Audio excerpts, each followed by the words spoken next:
They say this isn't a place for a priest, so it surely piqued my interest. 7 strangers at one shot of redemption. This is Bad Times at the Royale. So this film was so fun to watch, guys. Thank you. I loved it. I mean, you have all these unique people, these different pasts. When you read something like this and get this sort of script, I imagine you don't get something like this often. What's your reaction when you get to read it, when you see it? It was really just a relief, sort of, and entertaining, and you feel kind of like, what a gift to read something that's so beautiful and so detailed, and you know that there's so much love and time and effort spent into writing. And then meeting with Drew, you see how much he cares and how devoted he is to this story and to each character and every detail, and then making it was all the same. So it was really a lovely, lovely project. It was so much fun to be a part of. And for the rest of you? Well, yeah, it's a pleasure to read something that's original. That's sort of the process of the fruit of somebody's imagination that isn't based on something else or a reboot of something else or what have you. It's just this original story that's super compelling. And Kaylee described it when you read the script. It's a page turner. Like I want to know the end of the story. And I feel like the film is that as well. And those don't come around that much, especially at the studio level. Like, you're lucky if you can get one of those, even at an independent level, made.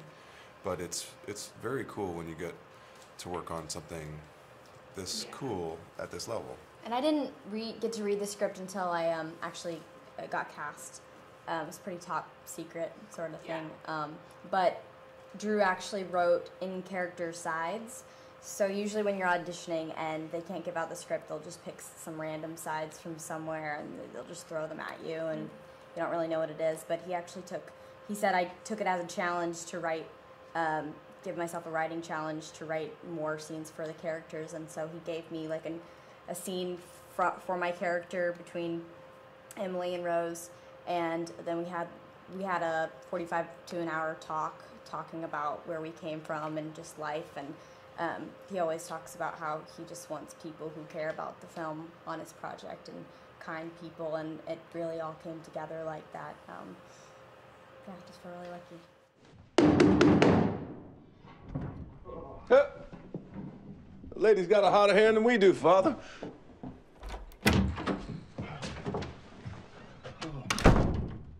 I am very sorry to keep you waiting. Damn, boy, where you been? Waiting in this lobby so long I could use a shave. What's wrong with you? I'm very sorry.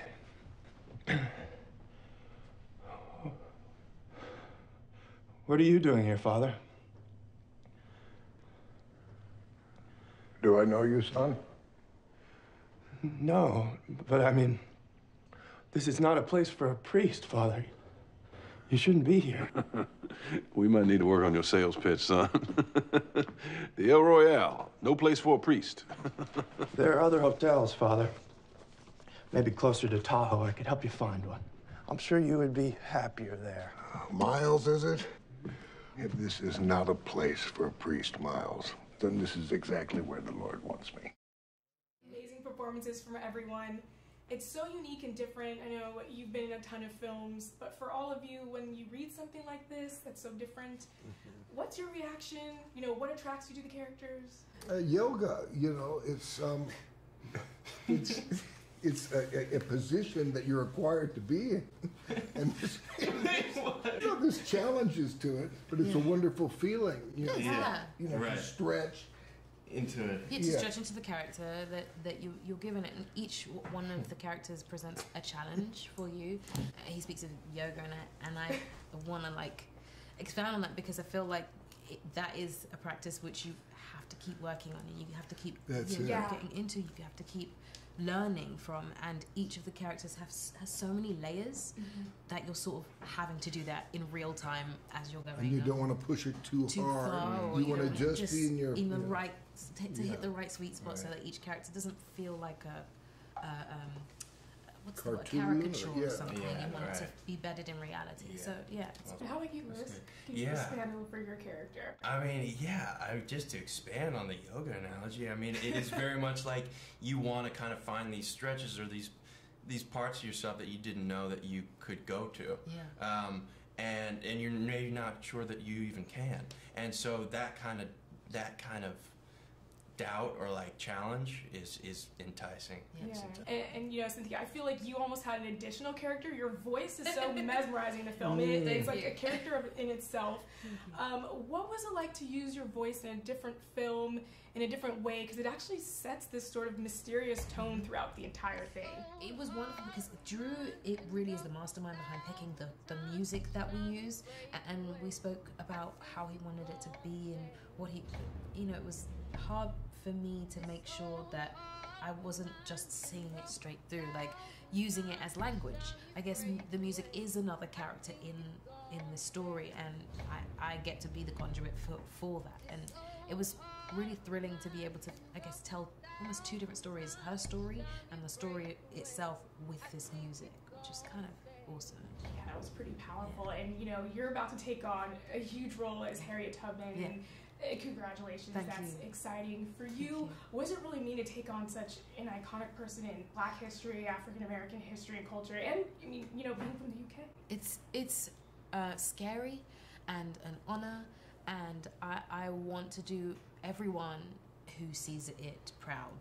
So there's lots of research going into it, there's lots of reading, there's lots of working out, there's lots of preparation, there's lots of voice work, there's, you know, because I want all the ingredients that make this woman come to life be bedded and grounded and true. And I hope everyone enjoys it when they see it. Drew, this movie was so fun to watch.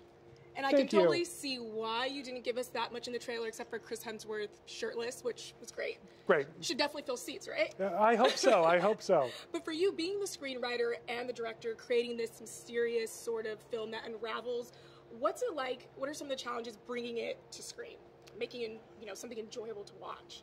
Well, look, I sort of just trust that if I write what I want to see, other people will want to see it as well. That's served me very well in my career. So truly, it's just about figuring out what the story is. And then once that happens, just hire all the talented people you can find and let them do their thing. Yeah. And I hear that the casting process was also quite mysterious. There was no script. How does that work? Why also the mysterious method? Just keeping it up with the Bad Times at the El Royale? Yeah, I mean, look, I knew I wanted to surprise the audience. I knew I wanted to give the audience something they've never seen before. And in this day and age, if you write a script and put it out there, it ends up on the internet. It's really hard to keep secrets these days. So we've made a real effort to keep things under wrap. We had a lot of closed doors, a lot of locked rooms to bring actors in. But to the actors' credit, they understood why. Once they read the script, they knew, oh yeah, we don't want these secrets to get out there either. Yeah. So it was a good, we were all in the caper together. Yeah. And music seems to play a really integral role. It's almost a character itself in the film. Why create the music this way, and what was it like finding the right person to really set this mysterious tone with just a voice and a cappella? The trailer is mesmerizing alone. Oh, yes. Yeah, look, for me, the heart of the movie is about music and about the artist and about the artist's place in turbulent times. And so I started writing to the songs of the time period, sort of picked the ones that haunted me emotionally, and then you sort of lay those in the movie. Then I knew I needed a character who could sing live for real. I didn't want to lip sync. I wanted everything to be done live because I felt like there's a magic that happens that you cannot recreate. And so we did a world search for the greatest singer on the planet, and we found her. Yeah. Not that, I mean, the planet already knew about Cynthia Erivo, but I was very lucky to have her in my movie because the things we ask her to do vocally, nobody else on the planet could have done. She is that off the charts great. Yeah, her voice was truly captivating. And lastly, you know, as the writer, the director, what will set this, you know, thriller horror hotel movie apart from the other ones that usually come out in October? Yeah, I mean, I don't know. At the end of the day, we're trying to do something different, and I think the main thing that sets us apart is our cast. We really have one of the most extraordinary casts a director could possibly ask for, and it's really fun to see all of these heavyweights start throwing punches at each other, both literally and figuratively. Yeah, it definitely was so much fun to watch. Thank you so much for speaking with us. Thank you so much. That was fun.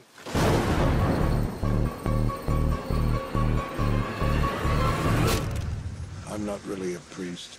Yeah. No shit.